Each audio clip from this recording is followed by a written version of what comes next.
现在给你送了。看着没有？大人好像找你。来，你慢慢吃。好，回来再买。好。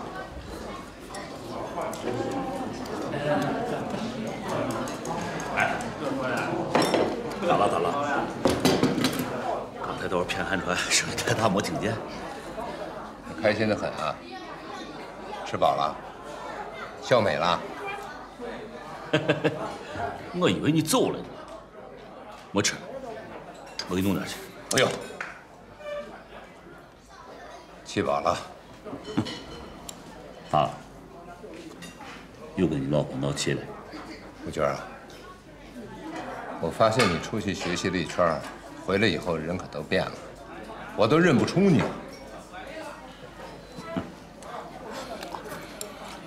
我咋变了吧？啊？我要是真变了吧，我应该跟国雄到他老家去学川剧的绝活，变脸，我才叫变。我不跟你瞎扯淡。你赶紧扒拉，把这2口吃了。说完我有话问你。来，一餐喝茶。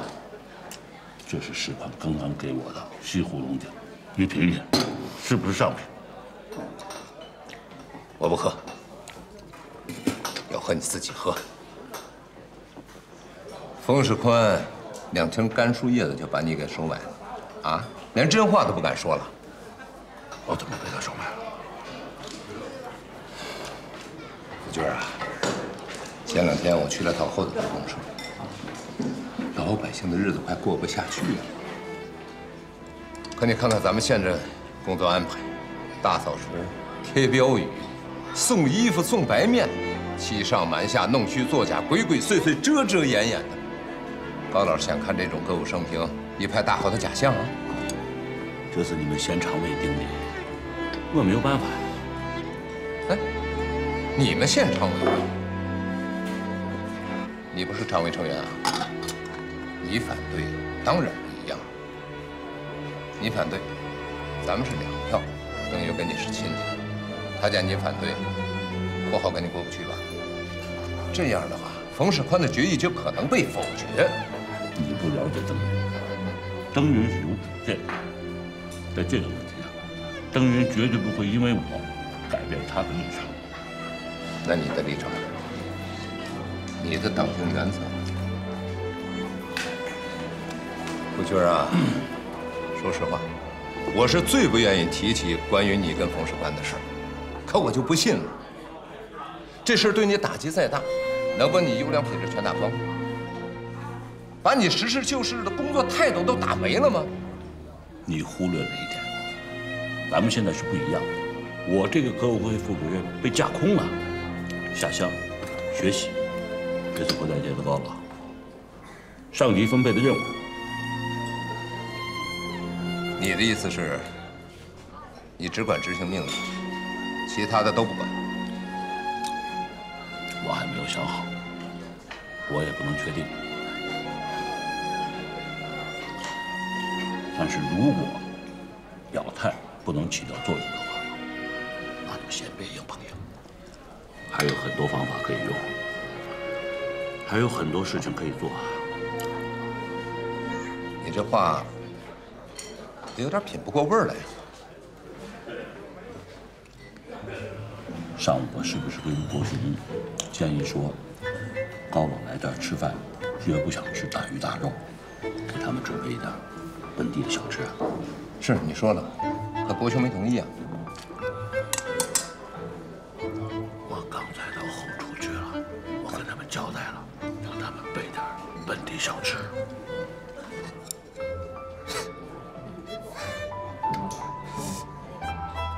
我好像明白点你的意思。哎，副局长，他们明天可是得把老汉接到县上来做思想工作，你看怎么办？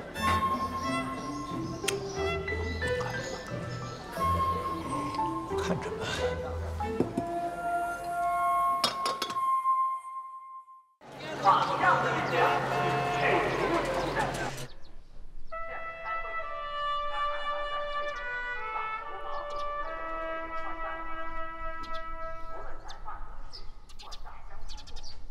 各位老人家，大家好，我是。我来看看有啥需要帮忙的没有。我是元溪县革委会副主任马国雄。这位呢是咱们黄原地区革委会主任冯世宽同志。这位是县革委的田福军同志。各位老人家，你们都是老革命、老战士。今天把大家请来，是有这么个事儿。过2天，中央有位高老，就是咱们县高家园公社的高老，大家都熟悉吧？你要说熟悉，你就说远了。他救过我的命，是我的救命恩人。别说认人了，我把裤子一脱，他看见我狗蛋子，他都知道我是谁了。他给我狗蛋子上有一个疤，我当年是敌人拿刺刀破的。哦，那您是后字头公社的徐老，这位一定是李姥姥。哎，弄错了。我是李满仓，他是徐二黑。对，哦，徐老、李老，好。哎，各位老人家，下面我们请冯主任给大家讲2句，大家欢迎。好了，各位老同志啊，都是咱们元溪县的老红军战士啊，是革命的功臣，是国家的财富，是你们当年抛头颅洒热血打下了江山，我们今天才过上了幸福的生活。党和人民是不会忘记你们的。高老现在身居高位，但是他还经常想念他当年战斗过和生活过的地方，还很怀念当年跟他并肩战斗在一起的那些老红军游击队员。高老这次来就是专门来看望你们的。冯主任说的对，所以这几天大家的吃住就为咱县革委安排了。马国雄副主任代表咱们县革委会这次负责这个事情，大家如果有什么想法，有什么要求，可以跟马主任谈，当然也可以直接跟我谈，只要咱们县上能办得到的，一定给大家解决。大家看怎么样？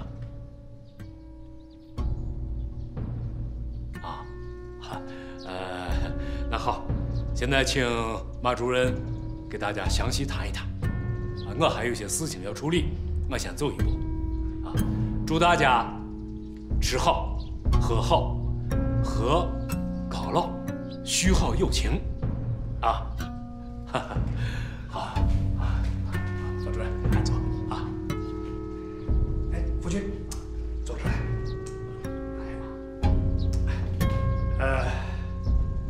刚才啊，冯主任讲得好，你们是革命的有功之臣，是革命前辈，我们应该在生活上关心你们，照顾你们。一会儿啊，县里安排了裁缝，给大家每人做一身新衣裳。我说马主任啊，徐老，哎，叫我小马。我说马主任，你看这衣服能不能不做？叫我把布拿回去。对，徐老，这布拿回去不还得做吗？这是县里最好的裁缝，不用咱个人花钱。我老了，穿啥都行。你能不能叫我把布拿回去？我给俺女子做条裤子。女娃大了，连件遮羞的衣服都没有，这咋出门呢？对。哎，马主任是这，你把布给俺，叫俺拿回去，想走啥走啥，想给谁走给谁走。你看这还得行？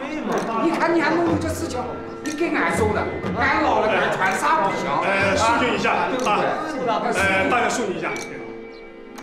大家听我说啊，给大伙儿做套衣服是政治待遇，这不能随便更改。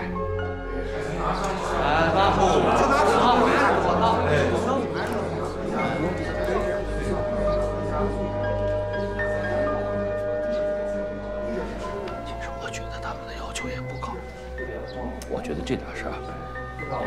办的主任就可以定下来。行。这样，老人家们的要求，我会后汇报给冯主任。我先答应给大家每人出国做衣服，到时候每人发1块布带回家去。这2天你们就住在县委招待所，吃饭就在县招待所食堂，顿顿吃白馍，吃烩菜。对呀。 你是干什么的？对，你拿这包。你的意思就是说，饭也不吃，然后把这馍菜站起来拿回去。哎，对，田同志说的对。对，哎，全屋人都饿着呢，再吃饱，哎，顶啥用？啊？吃不下去了。就是，咋吃饭呢？这个事情当时是怎么定的？给高老聊完，表现好的给发1袋白面。 表现好不好，咱又说那也不算。再说了，这样人老人心里不踏实。是啊，看这情形，这么说确实更麻烦。我看不如这，走的时候啊，每人给他们发1袋白面，让人心里能够踏实。这样见了高老才不会出错。1人1袋。哎呀，满宫没有几个人。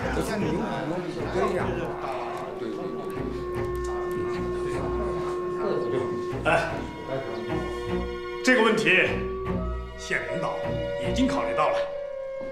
只要大家跟高老续好了友情，把咱们县农业生产的大好形势跟高老讲清楚，走的时候每人发1袋面带回家去。哎呀，马主任，那你的意思是说，要是俺不说现在的大好形势，这白面就不给了？ 是不是这意思？哎，不是，你就说是不是这意思啊？领导啊，不能这么讲，应该说形势好，咱们才能吃上白面。这形势不好，县里穷得揭不开锅，能给咱发白面吗？那要是高老不来，这白面还能吃成不？就是，对了，对吧？冷，来开会的都冷。 光是开会。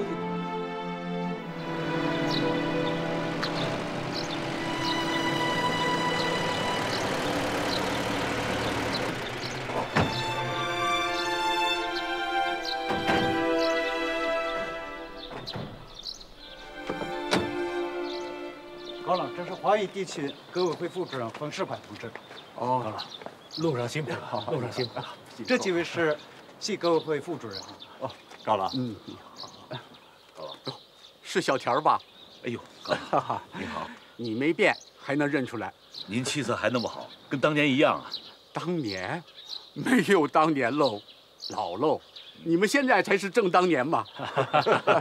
高老，进去休息。好，进。高老，请。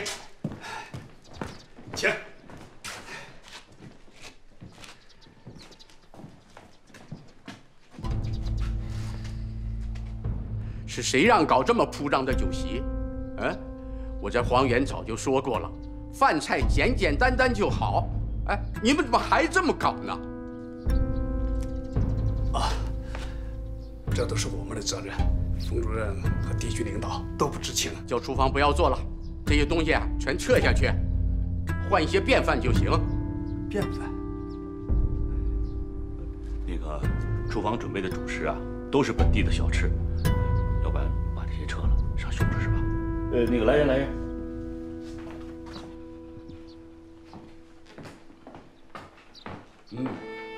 这就对了。我在家里啊，经常吃家乡的饭食，省钱可口。以后啊，可不能再搞这大吃二喝的酒席了。农民现在生活还很苦啊。哎，你们怎么能心安理得吃下那些山珍海味呢？高老，我们在以后的工作中一定要纠正不正之风。谢谢你对我们的批评，不对，是对我们最大的关怀。哦，对了，刚才撤下那高档的菜，哎，你们说怎么处理呀？那2桌菜已经做了，不吃就浪费了。能不能这样，把那2桌菜给你那些老战友、老红军吃？小条这个主意好啊。就这么办。这高级饭菜啊，钱由我付，就当我啊请老战友们吃顿饭。请。李老啊，前2天我去了一趟后头头公社。哎呀，顺人家里没有不缺粮的，日子苦啊。我咋能叫苦？那你还没到前沟后沟村去看呀？一家子5口人，就1条裤子，谁出门谁饭，我才叫个苦。李老，我听老人说，您是敢讲真话的。一会儿高老来了，您敢不敢把咱农民的真实情况向他反映反映？看你说，我有啥不敢的？我扛过枪打过仗，是死了又活过来的人。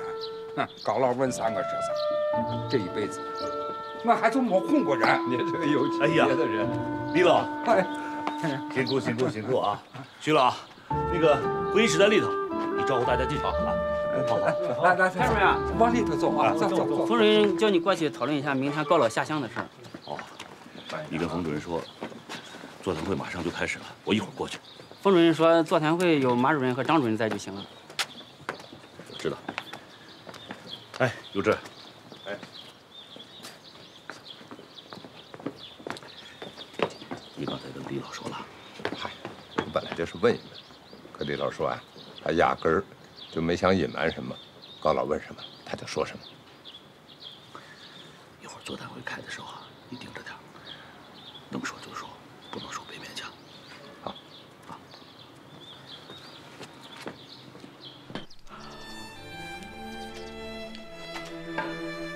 怎么样，身子板儿还好吧？好着呢，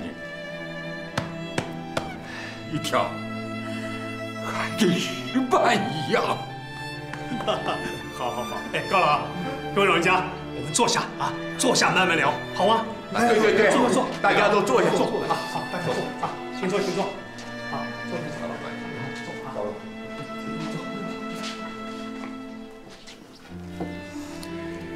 你呀，能活到今天不容易呀。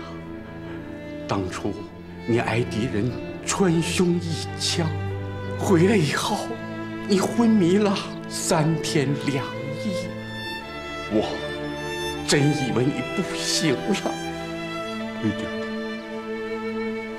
对着你，现在想，我那次负伤。你背着我走了整整18里路，我说我不行了，求求你把我放了，要死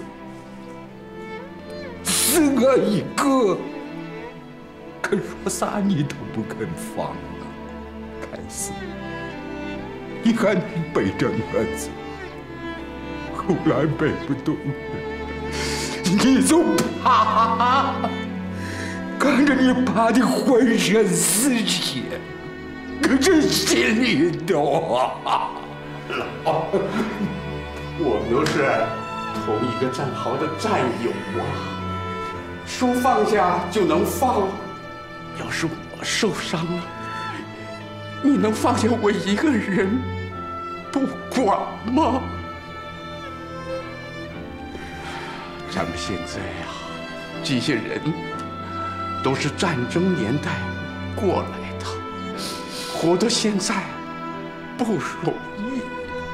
记得有一次啊，咱们叫敌人堵到大山里，我们吃的是杨树叶子，用凉水把苦味儿拔出来。后来呀，实在饿得熬不住了，撸下了杨树叶子就往嘴里舔呐，拔下了树皮恨呐！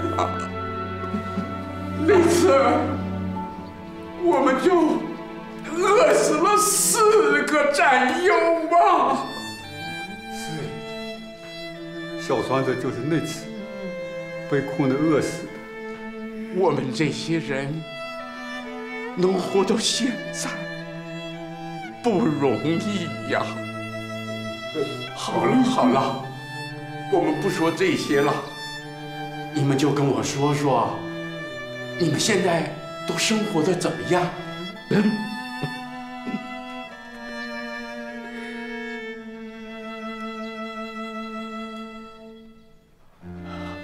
满昌，你说说，你家里人都生活的怎么样？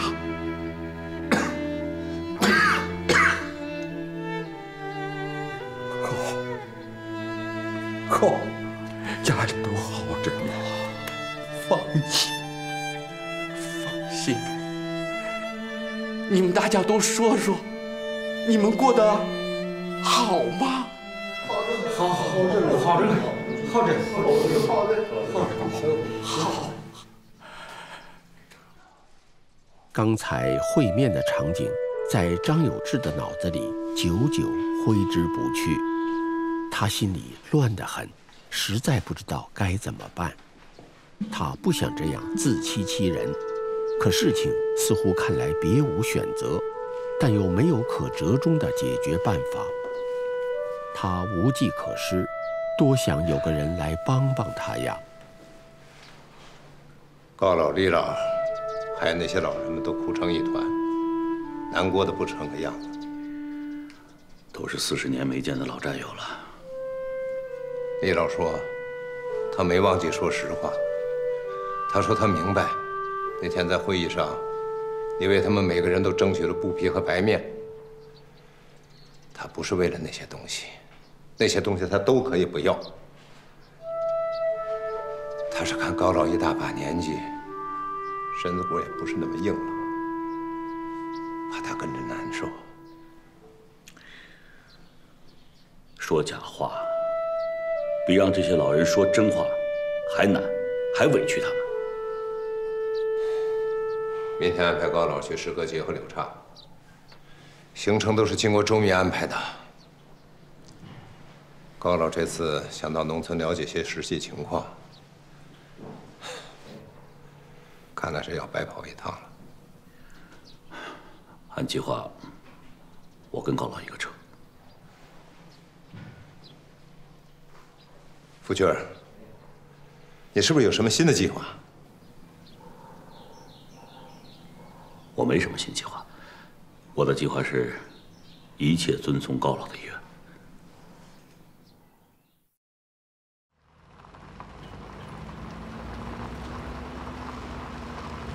愿。 小田啊，你从事基层工作很多年了，你跟我说说，你对农村和农民的感受。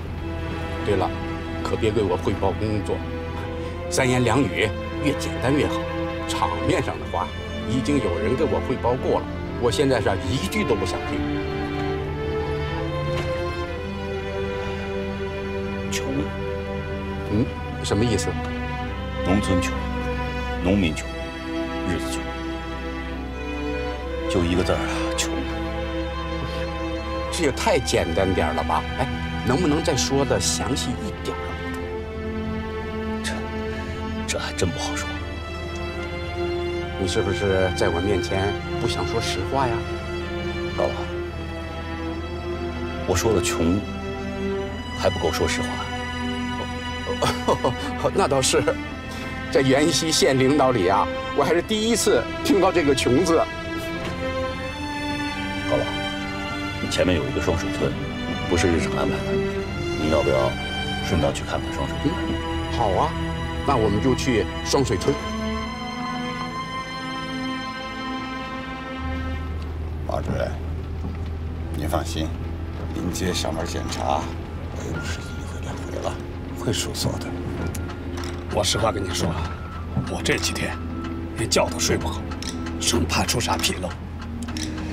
这高老反映上去的情况，要是有什么不好，别说咱们，就是地区领导也吃不消啊。田福堂安排的非常周密，这个人表现一直不错。再说了，田福军这人是他亲弟弟，他总不能给他的弟弟黑吧？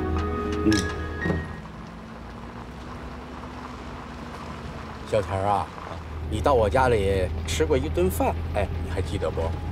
当然记得，我记得在你家里吃的是咱们家乡的扯面，我一连吃了2碗。您看我没吃够，让我再吃1碗，我都不好意思了。看来你啊还真是没忘，哎，那就好。小田啊，你呢欠我3碗面的情，哎，想想看怎么还。哦，对了，我们现在要去的双水村就是你老家吧？高老，您记性真好。哦，还有一个情况我得跟您说一声，双水村的支部书记田福堂是我哥。那好，你准备都让我看些什么呢？我估计他们现在正站在村头，准备敲锣打鼓的欢迎你。小田啊，你觉得这是我想要看的吗？我估计高老你是想看那些没准备的东西吧？那为什么不带我去呀？高老，您的日程和行车路线都是县里的地区规定好的，任何人无权改变。比如说，高老您要是突发奇想，想去厉满仓和徐二黑老人家看看，我也不能同意啊，因为我不能违背地区和县里的规定。那我要求你啊，领我去满昌和二黑子的家，哎，就是钱沟村。高老，我不能领您去钱沟村。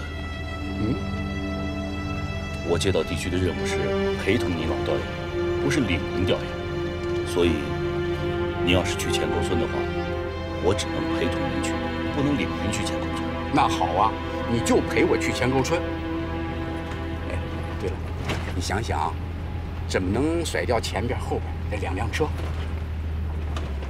高老，快到双手村子的时候，有一个岔路口，咱们的车突然向右拐，直接奔钱沟村。您看行吗？好啊！哎，听见了吗，小刘？好的，没问题。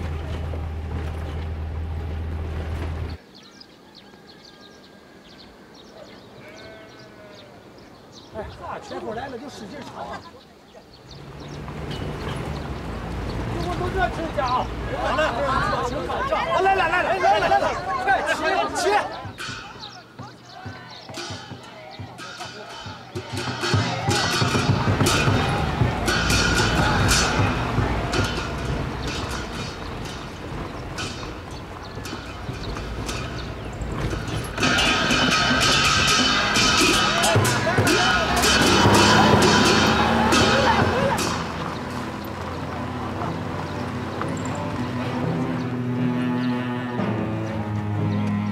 哎呀，欢迎各位领导到我们双水村来检查指导工作。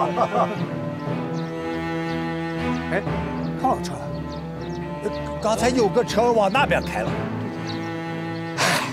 快追！啊！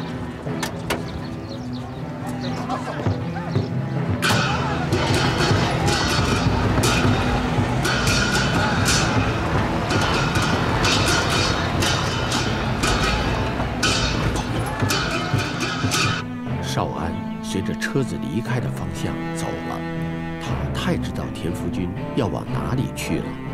尽管他不清楚车里还有其他什么领导，这就是他和田福军之间的默契，因为他和田福军是同一种人，他们都一心想着这个村子，想让村民的生活好起来。当然，也只有他们2个人才是敢于说实话的人。小钱啊，还是你有办法。那是您指挥有方，您要是不发话的话，我哪敢啊？私自挟持上面的领导，那是要坐牢的。你呀，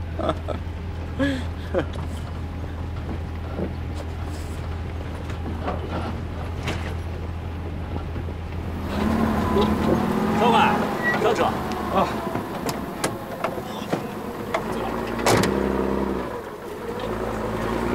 高老，这是双水村1队的大队长孙少安，小伙子能干，有头脑，是我的忘年交。还说你没安排呢，这小伙子怎么在这儿等着咱们呢？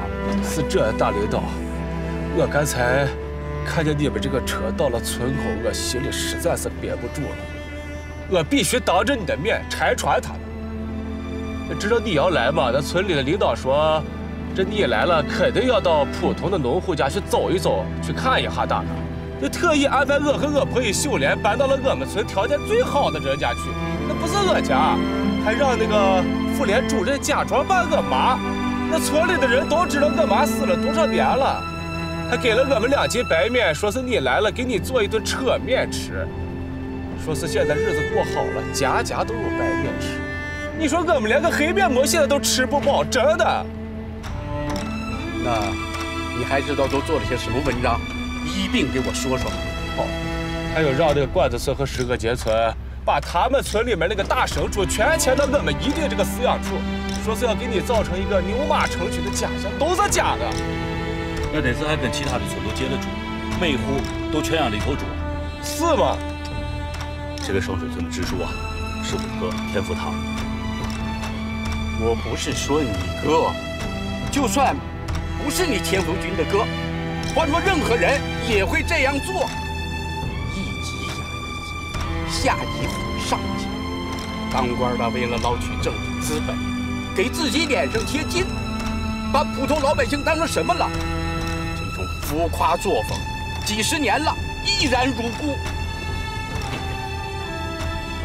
50年代大跃进，全国上下超英赶美，亩产万斤，结果呢？可我们到现在还不能认真反思，从上到下，从南到北，还在刮浮夸风。这种浮夸作风到什么时候才能根除啊？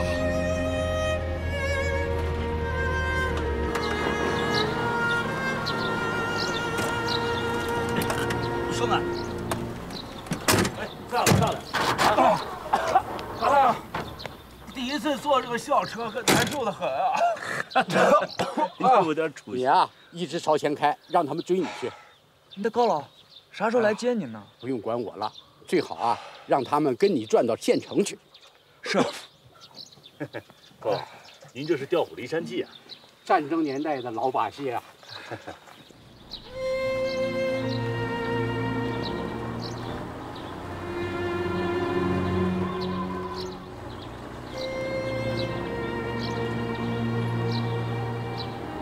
战争年代和敌人玩游戏，今天和自己人玩。小田儿啊，我真想坐在这块土地上大哭一场啊！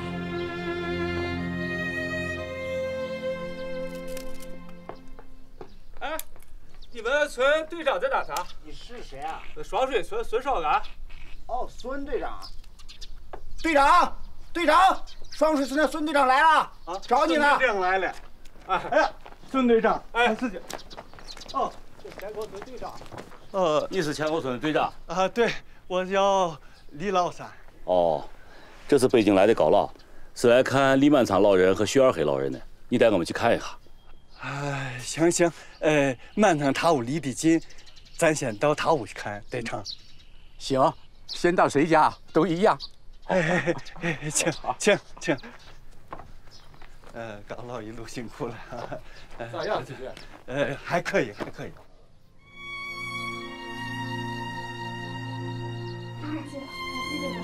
到了，高老坐。高老，高老，这是满仓叔的儿媳，嫂子，这是北京来的高老。满仓叔的老战友。哎呀，是高叔呀！俺爹前几天就听说你要来，这天天念叨了，高兴的晚上都睡不着觉。哎，对了，他不是到县城看你去了吗？就是的，我们俩在县城都见过面了，这今天是专程到家里看望你们的。哎呀，高叔，您老人家这么大的官，他没有忘了我们这些受苦的人。来来来，坐下坐下坐下说。好，坐。这床上躺的是谁呀？哦，这是俺女子，17岁了，女子叫高爷爷。高爷爷。哎，好，但是姑娘有病了。没病，年轻前的，那有啥病吗？没病咋睡在床上呢？哦，他就是一见了生人就躲到炕上去了。生人？高老啊，说这话不怕你笑话。这女子16、17岁，我衣服破的呀都遮不了体，所以来了人只能盖着被子。俺村我像这么大的娃，我都是这样子，我都出不了门，没办法。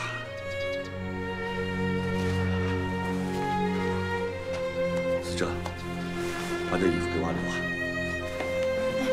不用了，不用了。来的时候我也没带啥东西，把这给娃盖个衣服去，起码能出个门嘛。啊，谢谢。咱先出去回礼一下。哎，好，谢谢。小田啊，这钱沟村抗战那会儿我来过，也没什么变化。大叔，哎，给你们高爷爷磕头。快起来，都起来！高叔，你听我说，娃们，这一位就是你爷爷当年的救命恩人。如果没有你高爷爷，你们爷爷早就死了。高叔，你过门的时候，俺公公就交代我，俺李家的子孙后代，以后只要有一个出了头的，有一个出息了的，就一定要报你老人家的大恩。你们几个娃，今天就给我认清楚了，这一位就是咱家的大恩人，你们这辈子报不了恩，你们的娃也要报高家后人们的恩，听见了吗？磕头。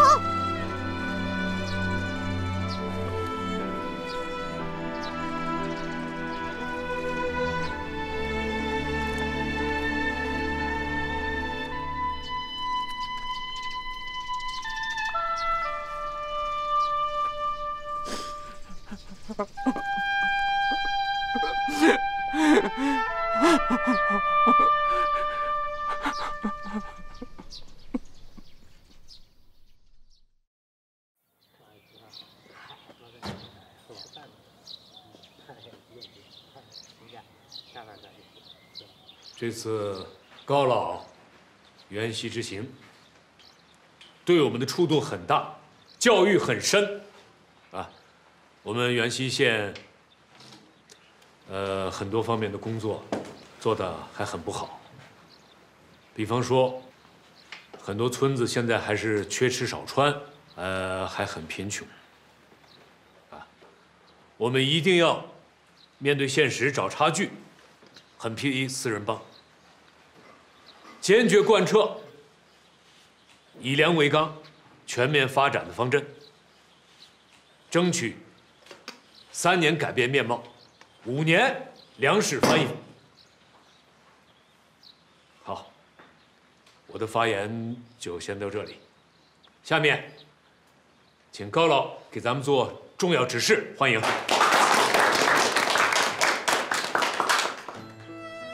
同志们。应该说，这次远西之行对我的震动很大，教育很深。我想对大家说，能不能我们不要空喊口号了，好吗？周总理去世之前，听说黄原老区很多地方农民都在饿肚子，都难过的流泪。没想到我这次来，除了流泪，还是流泪。你们给总理做过保证，要3年改变面貌，5年粮食翻一番。可是现在还这样说，是不是？再过5年，我们还是说同样的话？同志们呐，要知道，这样下去，我们会亡党亡国的呀！我最后再说一句，在路上，我遇见了双水村生产队队长孙少安，很年轻，我也听了很多实话。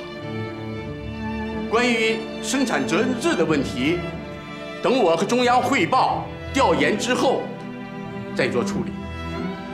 至于是哪个县领导指使这样做的，也暂不做处理。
下。